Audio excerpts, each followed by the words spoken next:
Pandora box हम सब सुनते आए हैं, लेकिन पेंडोरा पेपर्स पहले सुना था आपने? मैं भी पहली बार सुन रहा हूं। आभासी दुनिया के मेरे दोस्तों, रतन लाल बोल रहा हूं। काम की बात लाल की क्लास में आपका स्वागत है और पेश है अम्बेडकर नामा। चलिए आज इसी मुद्दे पर चर्चा करते हैं। उधर शाहरुख खान भी परेशान है, बेटा क्या खा रहा होगा, हिरासत में क्या पी रहा होगा। सोचिए बड़े बड़े लोगों को कैसी कैसी आदतें होती हैं। सचिन तेंदुलकर और अंबानी ये भी परेशान होंगे क्योंकि नाम पेंडोरा पेपर्स में आया है। चलिए आज ट्विटर पे छाए हुए हैं सचिन तेंदुलकर के बारे में, जो बहुजन पत्रकार है मीना कोटवाल, आप उनको जानते ही हैं। उन्होंने कई ट्वीट्स लगातार दागे हैं। ऐसे लोगों को लिखती हैं वो कि ऐसे लोगों को चोरी करने की क्या जरूरत होती है, लिख कर रख लीजिए, इनका दूर दूर तक कुछ नहीं होगा, चाहे सरकार किसी की भी आ जाए। आगे कैसे कैसे लोगों को भारत रत्न दिया गया है, क्या ऐसे लोग भारत रत्न कहलाने के लायक भी हैं? यह सवाल मीना कोटवाल ने उठाया। लाजमी सवाल है, भारत रत्न का मतलब बड़ी चीज है।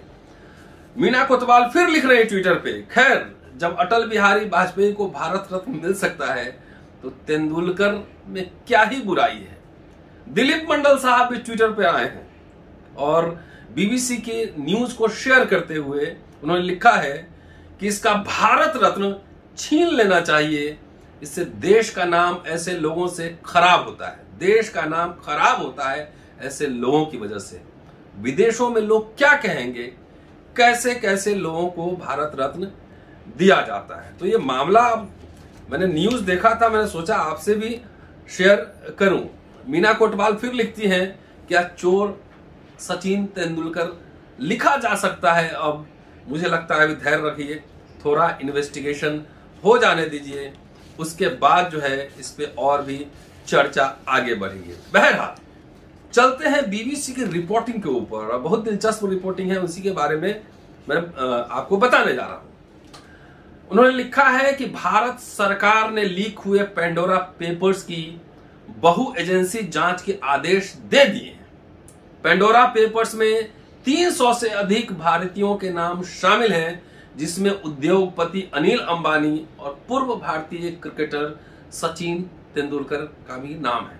जाहिर है जांच होनी चाहिए, और सिर्फ फाइनेंशियल बंगलिंग की नहीं जांच होनी चाहिए। जितने ये लोग 300 लोग हैं, उन सब के ब्रैकेट में उनके जात का और उनके धर्म का नाम भी लिखा जाना चाहिए, ताकि ये तो पता लगे कि लुटेरे हेराफेरी करने वाले लोग किस जाति किस धर्म के हैं। जाति जनगणना में भी काम आ सकता है। बहरहाल आगे चलिए।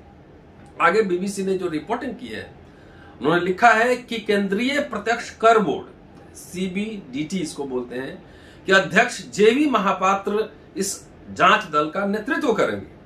सीबीडीटी के अलावा प्रवर्तन निदेशालय, भारतीय रिजर्व बैंक और फाइनेंशियल इंटेलिजेंस यूनिट भी इसकी जांच करेगी।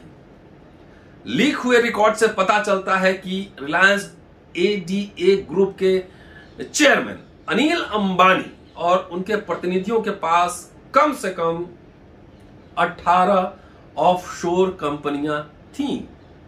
2007 और 10 के बीच स्थापित इन कंपनियों में से 7 कंपनियों ने उधार लिया है और कम से कम $1.3 बिलियन का निवेश किया है। अनिल अंबानी की ओर से इस पर तुरंत कोई प्रतिक्रिया नहीं आई है, लेकिन एक अज्ञात वकील ने उनकी तरफ से रिपोर्टिंग पार्टनर इंडियन एक्सप्रेस से कहा है कि हमारे मुवक्किल भारत में टैक्स देने वाले नागरिक हैं और उन्होंने भारतीय अधिकारियों से वो सब कुछ बताया है जो कानून के मुताबिक जरूरी है। आगे बीबीसी लिख रहा है कि वकील ने कहा है कि लंदन कोर्ट में अपनी बात रखते हुए सभी जरूरी चीजों का ख्याल रखा गया था। रिलायंस समूह पूरी दुनिया में कारोबार करता है। वैध कारोबार और नियामक जरूरतों के लिए कंपनियों को अलग अलग न्यायिक क्षेत्रों में रखना पड़ता है। आगे लिखा है उन्होंने कि भारत में साफ सुथरी छवि रखने वाले पूर्व क्रिकेटर सचिन तेंदुलकर और उनके परिजनों के नाम भी पेंडोरा पेपर्स में आया है। उन्हें ब्रिटिश वर्जिन आइलैंड में एक संस्था का लाभार्थी मालिक बताया गया है जो साल 2016 में अस्तित्व में आई थी। सचिन तेंदुलकर, उनकी पत्नी अंजलि तेंदुलकर और उनके ससुर आनंद मेहता को इस कंपनी का लाभार्थी मालिक और डायरेक्टर बताया गया है। पहले एक पनामा वाला भी लीक हुआ था, पनामा पेपर लीक। देखिए बड़े बड़े लोग क्या लीला करते हैं अपने एक दुनिया बसाने के लिए। अच्छा, एक बात है कि इतने पैसा लेकर करेंगे क्या, ये सोचने की बात है। खाते तो खाना ही होंगे ना, सोने के बिस्किट तो चबाते नहीं होंगे, लेकिन ऐसे धन कुबेर है ना, धन पिपासु, उसके लिए उनके लिए राष्ट्र के कोई बाउंड्रीज नहीं होते हैं, राष्ट्र की बाउंड्रीज भी तोड़ते हैं। अब चलिए पेंडोरा पेपर्स क्या है। बीबीसी की रिपोर्टिंग से ये बता रहा हूं कि 117 देशों में 600 खोजी पत्रकारों ने इन दस्तावेजों की पड़ताल की है।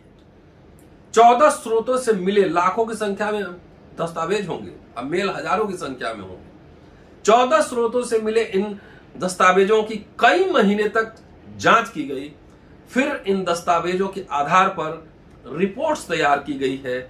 इन्हें इस हफ्ते प्रकाशित किया जा रहा है। आने दीजिए रिपोर्ट, उसकी पूरी समीक्षा इकोनॉमिक एक्सपर्ट से लेकर मैं जरूर करने की कोशिश करूंगा। अब चलिए आगे आते हैं। इस डेटा को वॉशिंगटन डीसी स्थित इंटरनेशनल कंसोर्शियम इन्वेस्टिगेटिव जर्नलिज्म यानी ICIJ ने हासिल किया और दुनिया भर के 140 मीडिया संस्थानों ने अब तक इस सबसे बड़े ग्लोबल इन्वेस्टिगेशन में हिस्सा लिया। ऐतिहासिक है ये। कितने देश के लोग, कितने जर्नलिस्ट, 600 लोग काम कर रहे थे। बीबीसी, पैनोरामा और गार्डियन ने मिलकर ब्रिटेन में इस पड़ताल का नेतृत्व किया है। लीक फाइलें बताती हैं कि कैसे दुनिया के कुछ शक्तिशाली लोग, जिनमें 90 देशों के 330 राजनेता हैं, अपनी संपत्ति छिपाने के लिए सीक्रेट ऑफशोर कंपनियों का इस्तेमाल करते हैं। भारतीय विदेश मंत्रालय भी कूदा है पूरे इसमें और उन्होंने कहा है कि दोषी पाए जाने वाले लोगों के खिलाफ उचित कार्रवाई की जाएगी। विदेश मंत्रालय के मुताबिक इन मामलों की प्रभावी जांच सुनिश्चित करने के लिए सरकार इन करदाताओं संस्थाओं के संबंध में जानकारी प्राप्त करने के लिए विदेशी क्षेत्राधिकार के साथ भी मिलकर काम करेगी। आगे बीबीसी के रिपोर्ट के हिसाब से कि ब्लैक मनी पर सरकार के विशेष जांच दल के प्रमुख रहे सुप्रीम कोर्ट के 2 पूर्व न्यायाधीश ने कहा है कि इस जानकारी के सामने आने के बाद कार्रवाई की जाएगी। फिर पेंडोरा पेपर्स ये सिर्फ भारत में ही, पड़ोसी मुल्क पाकिस्तान में भी सामने आया है और वहां के प्रधानमंत्री ने कहा है कि इसकी, इमरान खान ने कहा है कि इसकी जांच होगी। अब आइए काले धन, आपने सुना होगा काले धन आएंगे, 15-15 लाख रुपए मिलेंगे, सब कुछ मिल गया। पेट्रोल 100 पार कर चुका है, महंगाई बेतहाशा बढ़ती जा रही है, लेकिन काला धन नहीं आया। कि काले धन की जांच के लिए मोदी सरकार ने साल 2014 में SIT का गठन किया था और अब तक सुप्रीम कोर्ट में 7 रिपोर्ट पेश की जा चुकी है, सौंपी जा चुकी है। क्या हुआ रिपोर्ट का अभी नहीं कह सकते, उस पर क्या होगा नहीं कह सकते हैं। पेंडोरा पेपर्स में कई अन्य प्रमुख भारतीयों के नाम भी सामने आए हैं, जिनमें कुछ हाई प्रोफाइल व्यवसायी और उद्यमी भी शामिल हैं। इसके अलावा कई प्रमुख प्रवासी भारतीयों के नाम भी इसमें शामिल हैं, जिन्होंने भारतीय बैंकों से बड़े लोन लिए और कुर्की की कार्रवाई के बावजूद ऑफशोर कंपनियां खोली और अपनी मौजूदा संपत्ति का सही विवरण नहीं दिया। ऑफशोर कंपनियों का इस्तेमाल अवैध नहीं है, लेकिन इस बात की आशंका से इनकार नहीं किया जा सकता कि कई बार ऑफशोर कंपनियों का इस्तेमाल संपत्ति को छिपाने के लिए किया जाता है। तो यह है मामला। इस सोचने वाली बात है। कार्ल मार्क्स ने कहा था 19वीं सेंचुरी में कि मजदूरों का कोई देश नहीं होता है। बात सही। Working man of all country unite, you have nothing to lose but your change. इसमें एक बात और जोड़ देनी चाहिए थी कि अमीरों का भी कोई देश नहीं होता है। अमीर अमीर होते हैं और राष्ट्र की बाउंड्री सिर्फ आम जनता के लिए, झंडा लेकर दौड़ने के लिए। राष्ट्र को, मुल्क को बनाता है आम जनता, और उनकी गाढ़ी कमाई के पैसे से ये बड़े बड़े लोग, क्रिकेटर, बिजनेसमैन, उद्योगपति, पॉलिटिशियंस, ये क्या क्या करते हैं, बहुत जल्दी ये खुलासा होने वाला है। जब वो पेपर्स प्रकाशित होंगे तो अंबेडकर नामा जरूर इस पे एकेडमिक बहस चलाएगा। थोड़ी कॉलेज में व्यस्तता है, इसलिए अभी अंबेडकर साहब की राइटिंग पर नहीं आ रहा हूं, लेकिन ये तलाशने की कोशिश करूंगा कि इस तरह के बड़े जो घपले होते थे, उस जमाने में भी होते थे, उस पे अंबेडकर साहब की क्या पोजीशन थी, वो क्या कह रहे थे। कोई आर्टिकल, लेख अगर मिलेगा तो कॉन्टेक्चुअलाइज करके आपके सामने मैं जरूर लाऊंगा। शुक्रिया, keep watching and sharing Ambedkar नामा। अगले एपिसोड में फिर मुलाकात होती है, ज्यादा ज्यादा शेयर करते रहिए। जय हिंद, फिर मिलते हैं।